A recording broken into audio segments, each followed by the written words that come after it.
আসসালামু আলাইকুম। সুপ্রিয় দর্শক, আমন্ত্রণ হৃদয় ভাঙুর আয়োজিত আজকের লাইভ আড্ডায়। সাথে আছি আমি প্রকৌশলী আবু হুরায়রা রাজীব। বিগত প্রতিটি পর্বে আমরা নিয়ে এসেছি ভাঙুরার সুনামধন্য কিছু প্রিয় মুখ।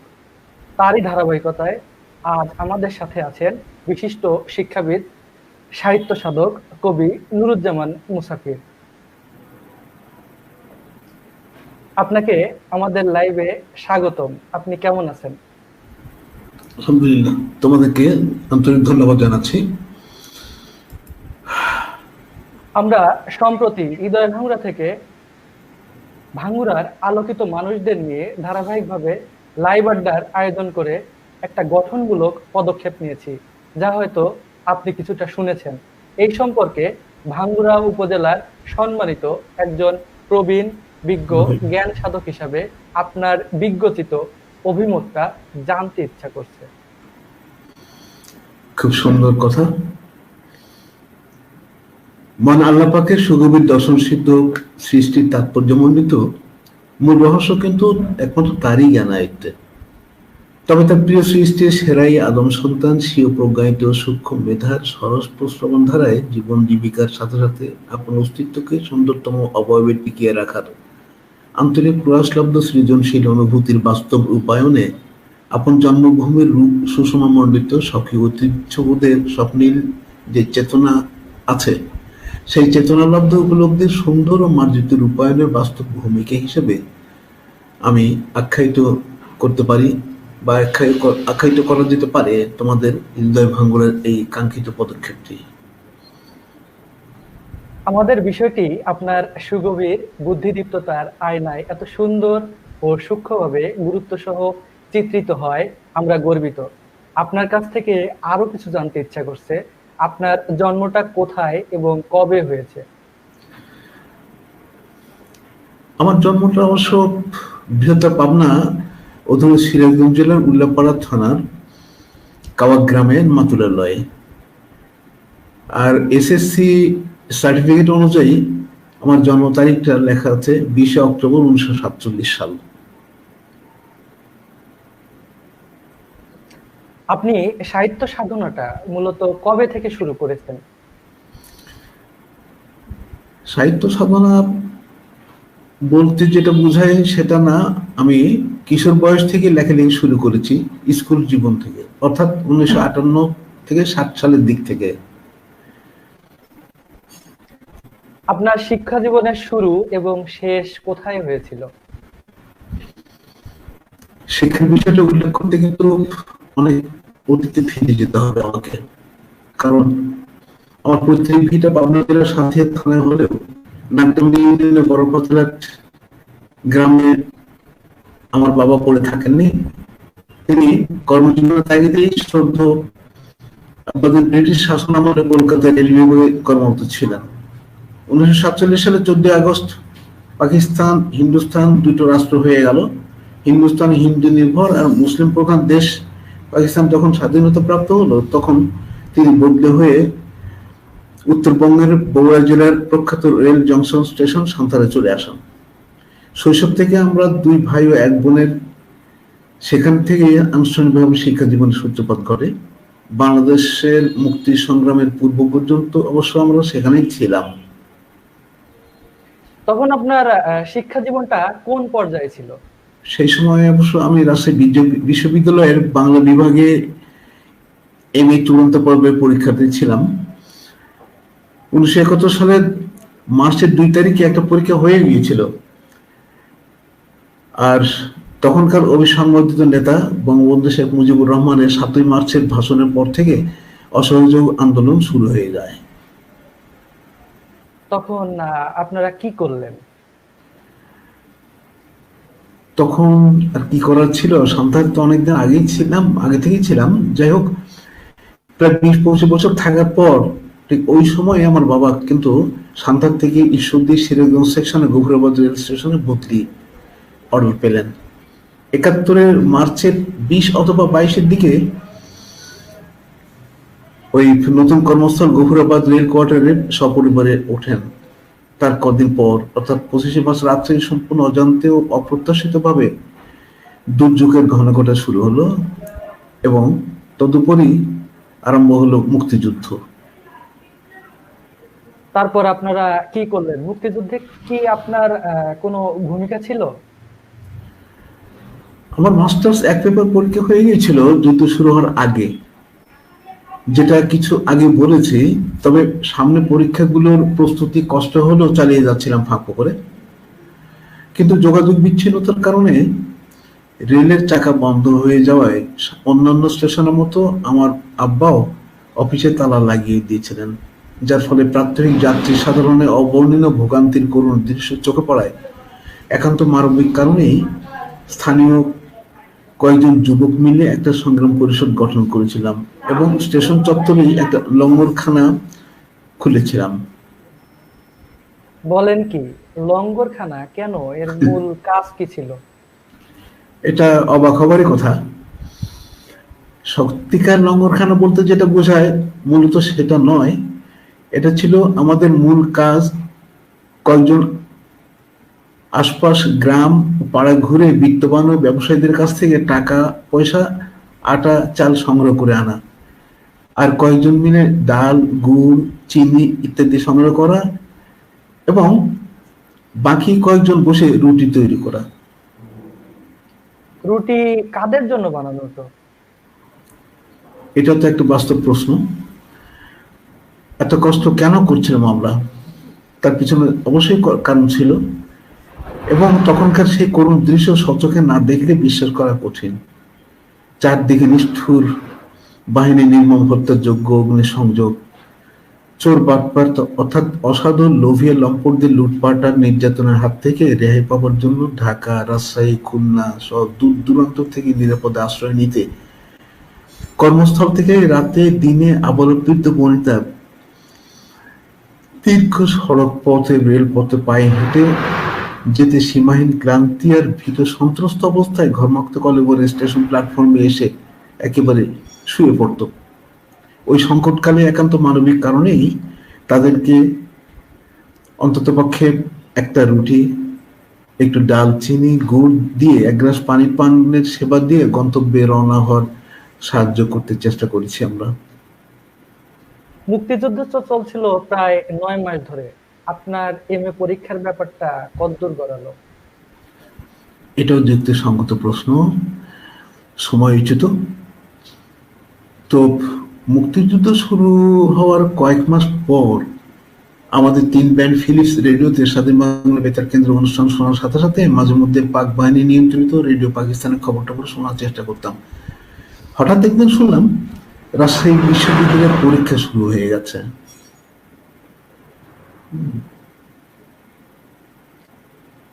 দেশে চলছিল মুক্তিযুদ্ধ আর তারই মধ্যে পরীক্ষা, আশ্চর্য ব্যাপার তো।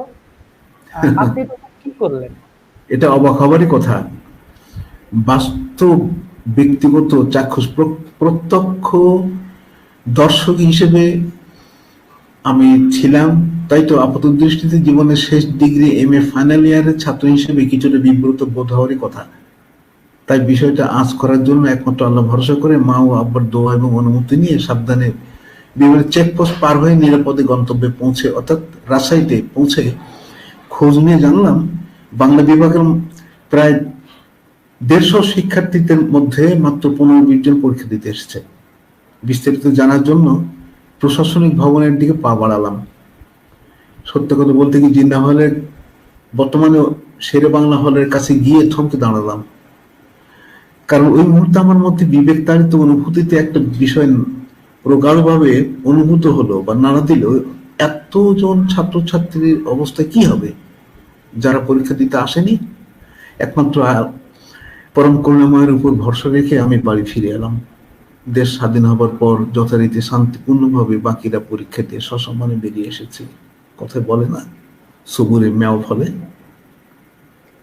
ঠিকই বলেছেন, তবে আল্লাহ নির্ভরহীন রিস্ক নেওয়াটাও ছিল দেশ মাতৃকার মুক্তির সপক্ষে সমর্থন পুষ্ট রায়ের দুর্দম সাহসিকতার পরিচায়ক। মোট কথা, মুক্তিযুদ্ধের প্রারম্ভকালের নির্যাতিত গণমানুষের পথশ্রান্তি নিরোধে আপনার শ্রদ্ধেয় বাবার কর্মস্থল, সেই স্টেশন প্ল্যাটফর্মে পথিক সেবা আর শিক্ষা জীবনের সর্বশেষ দ্বার প্রান্তে এসে ভাষাহীন ধৈর্যেও পরাকাষ্ঠ দেখিয়ে সংখ্যাগরিষ্ঠ গণরায়ের প্রতি এত বড় ঝুঁকিপূর্ণ সমর্থন অস্ত্র হাতে যুদ্ধের চেয়ে কম নয়।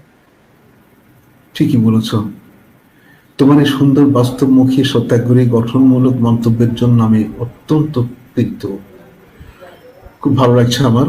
তবে তোমার এই কথা যুদ্ধোত্তর কালে ছোট্ট একটি সুন্দর মধুর স্মৃতি মনে পড়ে গেল। বিষয়টা অত্যন্ত প্রাসঙ্গিক। তুমি শুনতে চাইলে আমি বলতে পারি।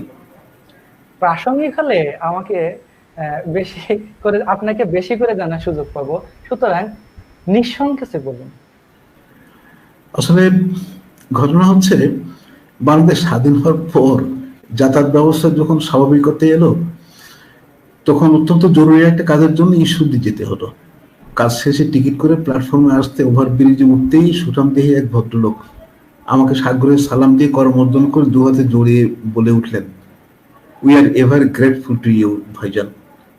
সবাক কণ্ঠে বললাম, কি ব্যাপার ভাই? হঠাৎ আমাকে কথা শেষ না হতে উনি অবাক কণ্ঠে বললেন, কেন ভাই? মুক্তিযুদ্ধের সময় সপরিবারে শুধু রেল লাইন ধরে হেঁটে ক্লান্ত অবসন্ন দেহে গফুরাবাদ রেল স্টেশনে আপনাদের মহৎ সেবায় যে প্রাণ পেয়েছিলাম, তা তো ভোলার নয় ভাই। জবাবে আন্তরিক ধন্যবাদ জানিয়ে বললাম, ওই সময় আমাদের মানবিক একটা জাতির দায়িত্ব ছিল ভাই।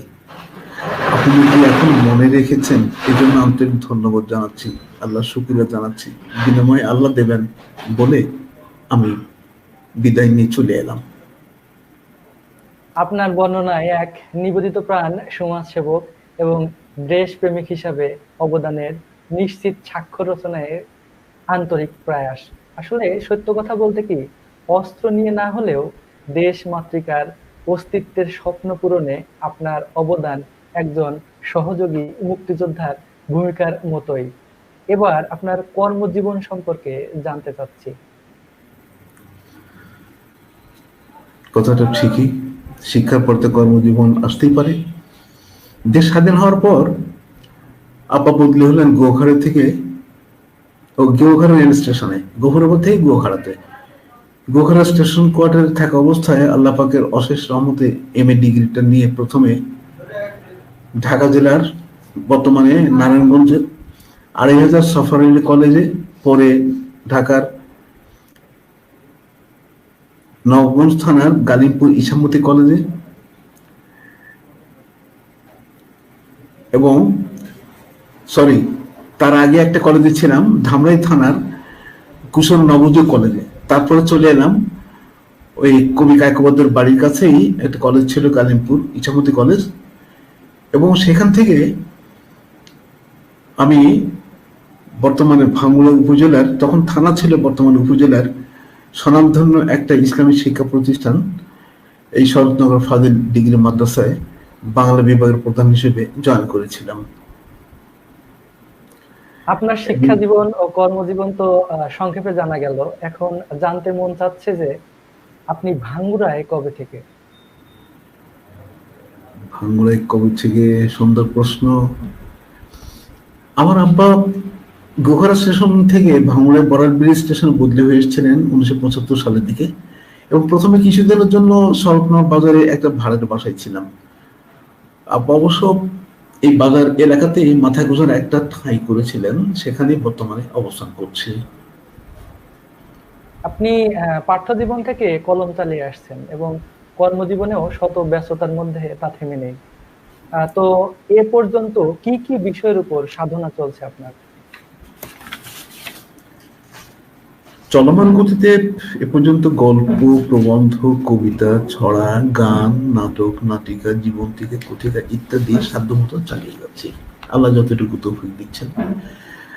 বিটিভি সহ বাংলাদেশ বেতারে এ পর্যন্ত প্রায় 23-24টা নাটক প্রচারিত হয়েছে। এবার একটু ভিন্ন প্রসঙ্গে আসি। সাহিত্য আকাশে গভীর ধ্যানমগ্নতার বিনিময় স্বরূপ আপনার প্রাপ্তি সম্পর্কে যদি কিছু বলতেন।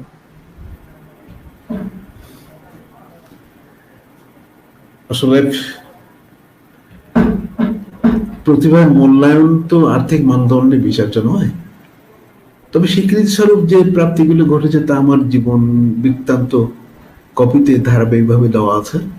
বর্তমানে আমি গবেষণার কাজে লেখালেখিতে একটু ব্যস্ত আছি। কিসের উপর গবেষণা করছেন? এটা সচক্ষে দেখলে অবশ্যই তোমরা বুঝতে পারবে কত কঠিন কাজে হাত দিয়েছে। এটা একটা ব্যতিক্রম ধর্মী এবং অত্যন্ত ধৈর্য আর পরিশ্রমরত কাজ। মূল বিষয়টা হচ্ছে বিশ্বের গুণী এবং প্রতিভাবান শ্রেষ্ঠ মুসলিম মনীষীদের উপর।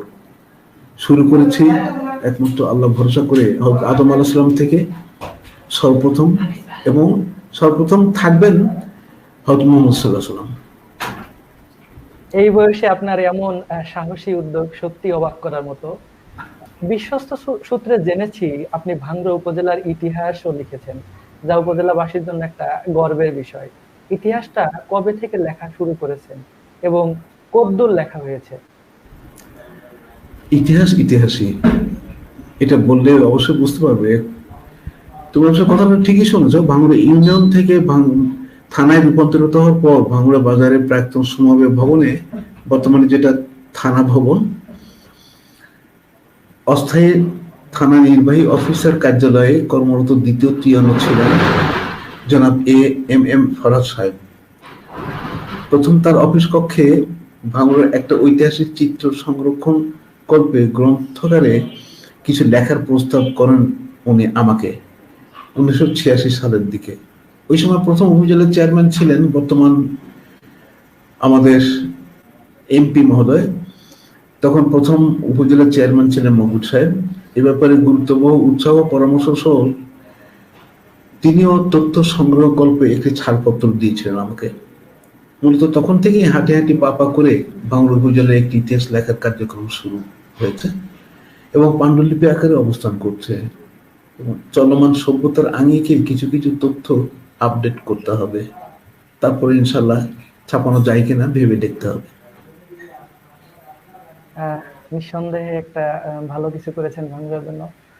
ভাঙ্গুড়ার অস্তিত্বের স্থিতিস্থাপকতার এই ঐতিহ্যময় শ্রমলব্ধ প্রশংসনীয় উদ্যোগ ও পদক্ষেপ আল্লাহর রহমতে সার্থকতার সাথে সফল হোক, আন্তরিকভাবে এই কামনাই করি।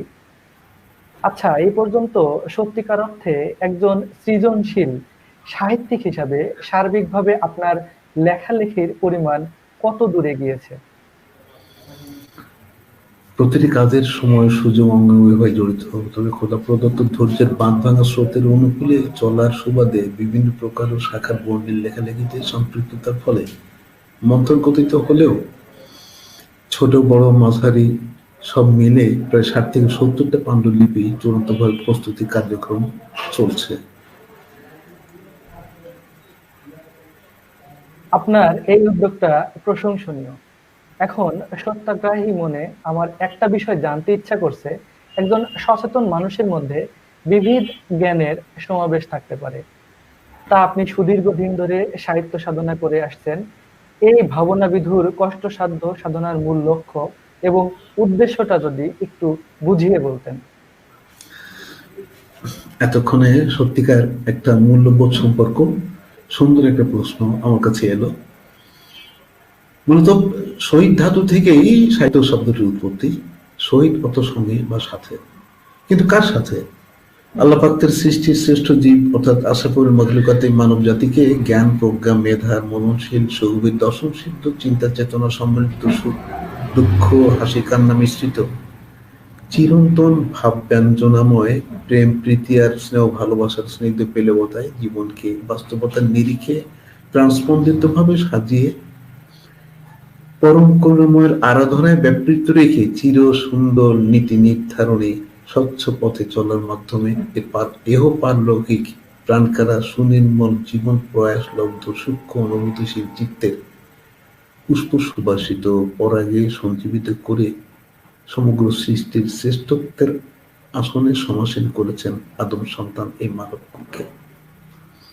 তাই এক কথায় সহজ সরল মনস্তাত্ত্বিক দলমত নির্বিশেষে সবার জন্য মহান স্রষ্টার সুবিশাল সৃষ্টির মূল প্রতিপাদ্য অনুধাবন সহ আধ্যাত্ম চেতনার সৃষ্টি ছোঁয়া অবলম্বনে ব্যক্তি পর্যায় থেকে বিশ্ব সমাজকে সচেতনের প্রয়াস সহ দেশাত্মবোধ এবং সত্যিকার আলোকিত জীবন গঠন এবং স্বচ্ছ নির্মল প্রাণ জুড়ানো বিনোদন সুলভ পুষ্পিত স্পন্দন জাগরণের অনুভবে জাগ্রত পাঠক সৃষ্টির মূল প্রয়াসই হচ্ছে আমার সাহিত্য সাধনার মূল লক্ষ্য এবং উদ্দেশ্য।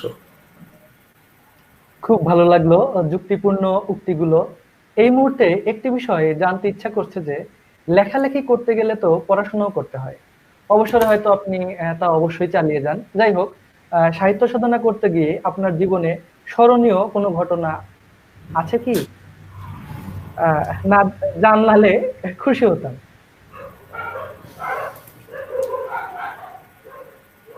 জীবনটাই তো ঘটনাবহুল এবং স্মৃতিময়, এটা তো আমরা কেউ অস্বীকার করতে পারবো না। আর পড়াশোনার তো কোনো বিকল্প নেই, ইসলামের আদি ইতিহাসই তার বাস্তব প্রমাণ। কারণ মহান স্রষ্টা তার প্রিয় শ্রেষ্ঠতম বন্ধু হযরত মুহাম্মদ সাল্লাল্লাহু আলাইহি সাল্লামকে হেরার গুহায় অবস্থানকারী বিশ্ব শ্রেষ্ঠ সংবিধান পবিত্র কোরআন নাজিলের প্রথম আদেশ যে ওহী নাজিল করেছিলেন, অর্থাৎ নাজিলের মাধ্যমে সর্বপ্রথম যে আদেশ করেছিলেন সেটা হচ্ছে তুমি পড়ো। তাই অভ্যাসগতভাবে ভালো গ্রন্থ সহ পত্রপত্রিকা পাঠের মাধ্যমে জেনে এই প্রবীণ বয়সেও বিভিন্ন প্রতিযোগিতায় অংশ নিয়ে অকল্পনীয়ভাবে বিজয়ী হয়েছি, যা আত্মশক্তি বৃদ্ধির এক অভিনব দৃষ্টান্তের সামিল। প্রসঙ্গক্রমে কথাটা বলা যেতে পারে, সেটা হলো 2007-8 দিকে এই মর্টিন মশার কোয়েলের উপরে একটা ছোট্ট প্রশ্ন এসেছিল। সে প্রশ্নের উত্তর আমি দিয়েছিলাম 167টা বর্ণের মাধ্যমে একটা বাক্যে উত্তর দিয়ে আল্লাহর খাস মেহেরবানিতে পুরস্কার হিসেবে পেয়েছিলাম 5 ভরি পাকা সোনার মোহর, যেটা আর্থিক মূলধনে প্রায় 2.5-3 লাখ টাকা। আমি তো টাকা নিয়ে হিসাব করি না। এটা আমার মতো একজন ছোট্ট আঙ্গিকের সাহিত্যিকের জীবনে একটা বিস্ময়কর ঘটনা বলা যেতে পারে সুনিশ্চিতভাবে। নিঃসন্দেহে সত্যি আপনি ভাগ্যবান। আপনি যেহেতু একজন শিক্ষাবিদ এবং সাহিত্য সাধক, তো কোন কবিকে আপনার ভালো লাগে? এটাও সুন্দর। তার সঙ্গে প্রশ্ন, সত্যিকার অর্থে সৃষ্টিধর্মী গভীর দর্শন ভিত্তিক চিত্তাকর্ষক শব্দ চয়নী কাব্যিক চেতনায় যারা ভাষ্য, তারা সবাই ভালো লাগারই কথা।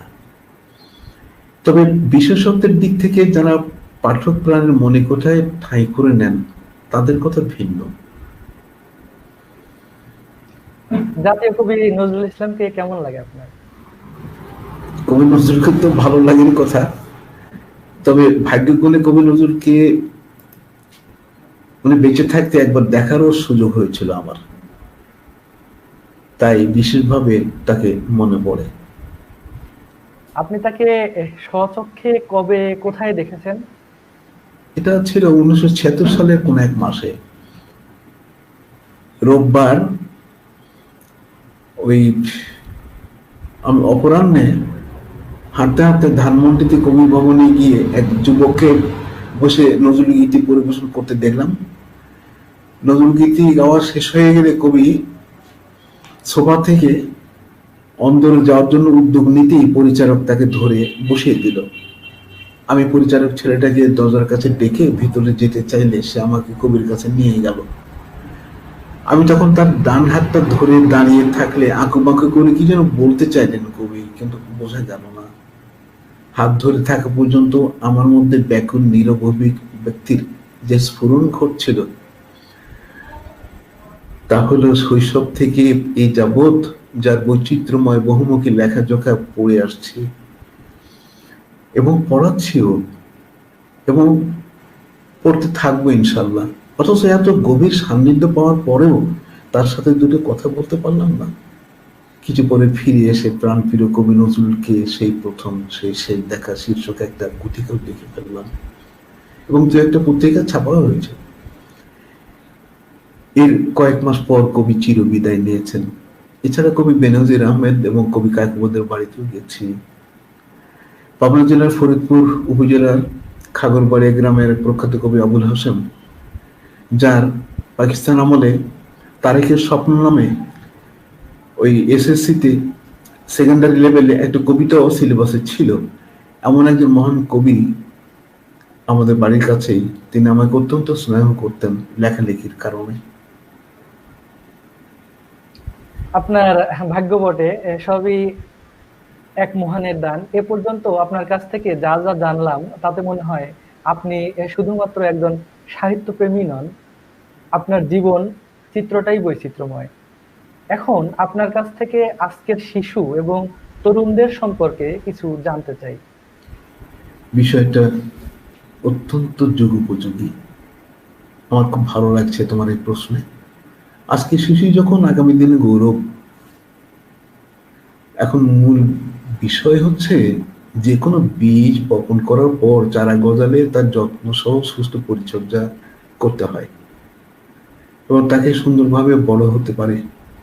দ্বিতীয়ত ওই চারা গাছ কোনো পোকামাকড় বা রোগে আক্রান্ত হলো কিনা সেটাও দেখতে হয় এবং বাইরের দস্যুর থেকে রক্ষা করবে পর্যায়ক্রমে প্রতিষেধক ও যত্ন সহ সুস্থ সংরক্ষণ করবে ঘেরা বেড়াও দিতে হয়।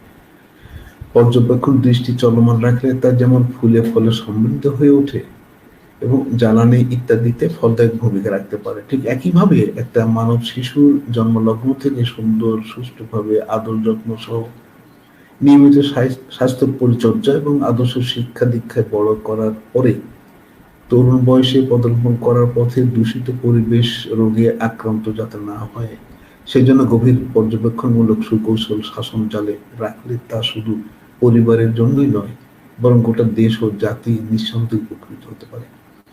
তবে প্রধান শর্ত হচ্ছে পিতামাতাকে অবশ্যই আদর্শ মনে হতে হবে, যাতে করে শুরু থেকেই ধর্মীয় শাসনের মাধ্যমে মন মেজাজ ও চরিত্রকে স্বচ্ছ সুন্দর ও মার্জিত করে তুলতে পারে। তা মানে শুধুমাত্র পরিবারই নয়, গোটা জাতি তথা বিশ্ব সমাজ সব রকম অনাচার ও দুর্নীতিমুক্ত সুরভিত সুখের পুষ্পোদ্যানে পরিণত হতে পারে আল্লাহ পাকের রহমতে। এতক্ষণ বিভিন্ন বিষয়ে তাৎপর্য ভিত্তিক নাতিদীর্ঘ পর্যালোচনা সহ আপনার সম্পর্কে মোটামুটি জানার সুযোগ পেলাম। এখন ভাঙ্গুড়ার প্রাচীন ঐতিহ্য সম্পর্কে আপনার সন্ধানী মনে কতটুকু ধরা পড়েছে এবং তা কোন কোন বিষয় আঙ্গিকে একটু বুঝিয়ে বলুন। এটা তো আমাকে আরো পিছনে নিয়ে গেলে এই প্রশ্নের মাধ্যমে। ভাঙ্গুড়াতে আমার অধিবাস বাংলাদেশ স্বাধীন হওয়ার পর থেকে। তবে ইতিহাস প্রসিদ্ধ রেল, সড়ক আর নৌ যোগাযোগের অন্যতম প্রাণকেন্দ্র হওয়ার সুবাদে নিবৃত্ত পল্লীবাস থেকে যৌবন রাগ উন্মত্ত বড়াল নদী, বেড়া নাকালিয়া থেকে গুরুদাসপুর চাঁচকর পর্যন্ত যাত্রীবাহী লঞ্চ, গয়নার নাও, ছোট বড় মালবাহী নৌকা, সি ট্রাক, স্পিডবোট চলাচল সহ মাঝে মধ্যে আকর্ষণীয় বাইশ খেলাও হতো। শুধু কি তাই, রং বেরঙের বড় পাল তোলা নায়ের বা নৌকার ছয়ে বসে উজাড় কণ্ঠে বা কণ্ঠ উজাড় করে মাঝের ভাটিয়ালি গান এবং কলের গান অর্থাৎ গ্রামোফোন দুই কুল পাশে পথিকের নজর কাটত, সেটা আমরা সচক্ষে দেখেছি। সেসব লোকজ সংস্কৃতি আজ তেমন নেই। ভিনদেশী যান্ত্রিক অপসংস্কৃতির কুরুচিপূর্ণ উপস্থাপনা করার গ্রাসে আচ্ছাদিত হয়ে তথাকথিত অত্যাধুনিকতার কঠিন শৃঙ্খলে যেন বন্দী হয়ে আমাদের এই জাতের রক্তমজ্জা গ্রথিত একান্ত আপন স্বকীয় বৈশিষ্ট্য যেন বিলীন প্রায়। সেই আপন শিরে উপসেরায় গাঁথা শিল্পের নিজস্ব ঐতিহ্যের প্রাণস্পন্দিত রূপ সুষমা মণ্ডিত আদি ও আসল সংস্কৃতি পুনরুদ্ধার প্রচেষ্টায় রত হয়ে বহুমাত্রিক সাহিত্য সাধনার পাশাপাশি পাবনা জেলার কয়েকটি উপজেলার সুদূর অতীতের পূর্বপুরুষদের গোটা জীবন সভ্যতা স্পর্শিত লোকজ সংস্কৃতিকে কলমের আঁচড়ে কাছে ডেকে প্রাণ ভরে ছন্দে সুরে খোসামদের জানিয়ে গাঁও গ্রামে কাব্য সাধনার পথে খোদা নির্ভর করে যাত্রা শুরু করেছি আমিও। তাই তো এ দুঃসাধ্য সাধনার পথে সাহস সঞ্চারের অকুতোভয় প্রাণ চাঞ্চল্যে জ্বর আসুক, চলায় পলায় এই প্রত্যাশায় সবার কাছ থেকে দোয়া কামনা করছি। হৃদয়ের ভাঙ্গুড়ার অতন্ত্র প্রহরীর মতো তোমাদের জওয়ানদের কাছ থেকে। আজকের আড্ডার সময়ের শেষ প্রান্তে এসে সংক্ষেপে ভাঙ্গুড়ার শিক্ষা দীক্ষা সম্পর্কিত অতীত ও বর্তমানের তুলনামূলক চিত্রে আপনার মতামত ও মন্তব্য সংক্ষেপে জানতে বিশেষভাবে অনুরোধ করছি। অবশ্যই প্রশ্নটা আসবে বলে আমিও ভেবেছিলাম। জাতি, ধর্ম এবং দলমত নির্বিশেষে সবার জন্য ইহপরকালীন সত্যিকার অর্থে নির্ভেজাল সুখ ঐশ্বর্য প্রাপ্তি সাপেক্ষে শিক্ষা একটি অপরিহার্য অঙ্গ এবং বিষয়। যেহেতু তুলনামূলক শব্দটি উত্থাপিত হয়েছে, বিষয়টি প্রস্তাবে এসে একটু আমাদের পূর্বপুরুষদের শিক্ষা ব্যবস্থা সম্পর্কে বিশ্বত সূত্রে শ্রুতিগত তথা বাস্তব দৃশ্যগত অভিজ্ঞতার আলোকে যতটুকু সঞ্চিত তা হচ্ছে শিক্ষার গুণগত মান রক্ষা ও বৃদ্ধি করবে কঠোর নিয়মানুবর্তিতা, প্রাত্যহিক নিয়মিত পাঠাভ্যাস, আচরণবিধি, পিতামাতা ও গুরু ভক্তি সহ আনুষঙ্গিক শিক্ষামূলক মৌলিক সময়ের প্রতি আগ্রহ সৃষ্টি এবং জ্ঞান রাজ্যের প্রসারতা কামনায় সর্বোপরি শিক্ষার পরিবেশগত ভারসাম্য রক্ষা করবে নীরব ও কোলাহলমুক্ত স্বচ্ছ ও সুন্দর আবহে শিক্ষাদান পদ্ধতি মূলত প্রাথমিক থেকেই ভিত্তি শক্তিশালী করার আন্তরিক প্রয়াস ছিল প্রশংসনীয়। অপরদিকে অধুনা শিক্ষা দীক্ষা পদ্ধতির পরিবেশগত ব্যবস্থা বেশিরভাগই বন্দিশালার মতো নিজস্ব অথবা ভাড়াটে বাসায় একটা সম্পূর্ণ গণ্ডিবদ্ধ প্রাণীহীন পরিবেশে অন্তর্জলের দংশন বিদ্ধ অবস্থায় বেড়ে ওঠা স্ব ব্যক্তি জীবন থেকে ক্রমান্বয়ে পারিবারিক সামাজিক পর্যায়ে গড়িয়ে যাওয়ার চিত্র দুঃখজনকভাবে দৃশ্যমান। অবশ্য আমার এই মন্তব্য সবগুলোর বেলায় কিন্তু প্রযোজ্য নয়। হাতে গোনা কিছু ভালো দিন নেই তা নয়, তা তো আছেই। শিশু শিক্ষার্থীদের আনা নেওয়ার জন্য পরিবহন ব্যবস্থার অভাবে এসব শিক্ষার্থীদের মা বোন অথবা প্রতিনিধিরা সময়ের মূল্যায়ন বোধের অবদান রাখতে দুঃখজনকভাবে ব্যর্থ হচ্ছেন, যার ফলে পারিবারিক উন্নয়নমুখী স্বকীয় বৈশিষ্ট্য সমুজ্জ্বল হতে পারছে না কেউ। সত্যিকার জীবন দর্শন ভিত্তিক চেতনাদীপ্ত বিজ্ঞজনেরা মনে করেন এটাই। উপরোক্ত দৃশ্যপট থেকে ভাঙড়ও যে একেবারে মুক্ত নয় এটাও আমি বলছি, তবে সামগ্রিকভাবে সবার সমন্বিত উন্নয়নমুখী সুন্দর স্বচ্ছ প্রাণবন্ত সদিচ্ছা থাকলে পরম করুণাময় আল্লাহ পাক একটা মার্জিত উপায় দিতে পারেন বলে আমি আন্তরিকভাবে আশাবাদী। হৃদয় ভাঙুরার পক্ষ থেকে কিছু প্রশ্নের মাধ্যমে আপনার দেয়া হৃদয়গ্রাহী তথ্যগুলো জেনে খুব ভালো লাগলো।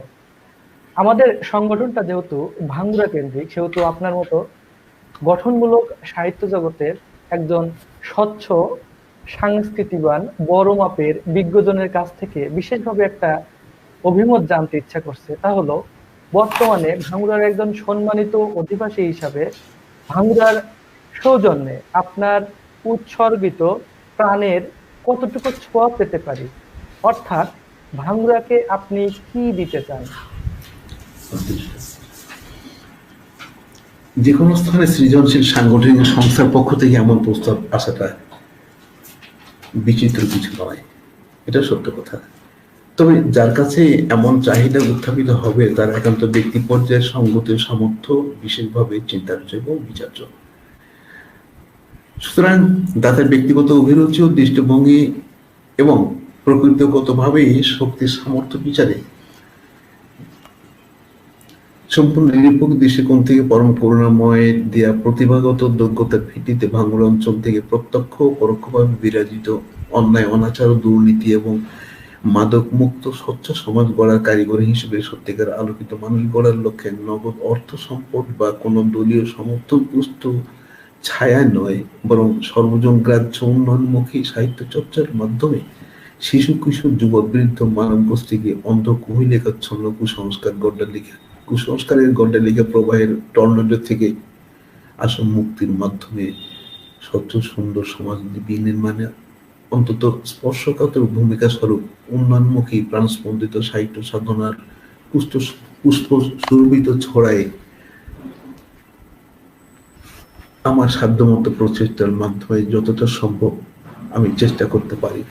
তবে শর্ত হচ্ছে গোটা উপজেলার শিক্ষিত সমাজ অর্থাৎ আলোকিত মহলকে সমাজ সচেতন চিত্তে সৃজনশীল সাহিত্য সাধনার মূল্যবোধ সম্পর্কে পক্ষপাত শূন্য নিরপেক্ষ বিচার বুদ্ধির স্বচ্ছ আলোকে সত্যনিষ্ঠ হৃদয় ভিত্তিক পৃষ্ঠপোষকতায় সদয় উদার চেতা হওয়া একান্তভাবে বাঞ্ছনীয়। চিরকরুণাময় আল্লাহ আমাদের সবার সহায় হয়ে সত্যের পথে চলার সাথে সাথে সমাজকে কলুষমুক্ত করার তৌফিক দিন। এইটুকু বলে আমি আপাতত ইতি টানতে চাই। তোমাদের হৃদয়ে ভাঙুরার সংগঠনটি সত্যনিষ্ঠ গঠনমূলক কার্যক্রমের শুভ্রালোকে পথ চলা শুভ হোক এবং সত্যনিষ্ঠ আন্তরিক অনুসন্ধানী অভিযান সফলতার দ্বার প্রান্তে পৌঁছানোর সৃজনশীল আগ্রহ অব্যাহত থাক, এটাই আমার কামনা। আল্লাহ হাফেজ। আসসালামু আলাইকুম রহমতুল্লাহি ওয়া বারাকাতুহু। আপনাকে অসংখ্য ধন্যবাদ। ওয়ালাইকুম আসসালাম। আপনাকে অসংখ্য ধন্যবাদ আপনার মূল্যবান সময় আমাদেরকে দেওয়ার জন্য।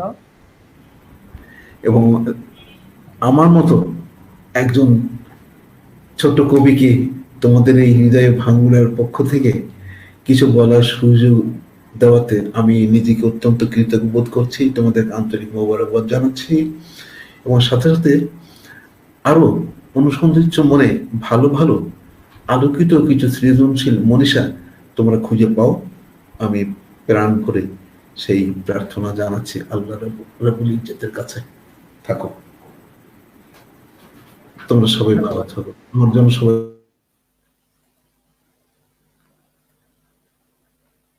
সুপ্রিয় দর্শক, আমাদের আজকের অতিথি আপনাদের অত্যন্ত প্রিয় কবি নুরুজ্জামান মুসাফিরের কোনো অজানা তথ্য যদি প্রথমবারের মতো আপনাদের সামনে তুলে আনতে পারি, তাহলে আমরা সার্থক। আমাদের লাইভ আড্ডা কেমন লাগলো জানাবেন। দেখা হবে আপনাদের সঙ্গে আগামী লাইভ আড্ডায় আপনাদের কোনো প্রিয় মানুষকে সঙ্গে নিয়ে। সবাই ভালো থাকুন, নিরাপদ থাকুন। আল্লাহ হাফেজ।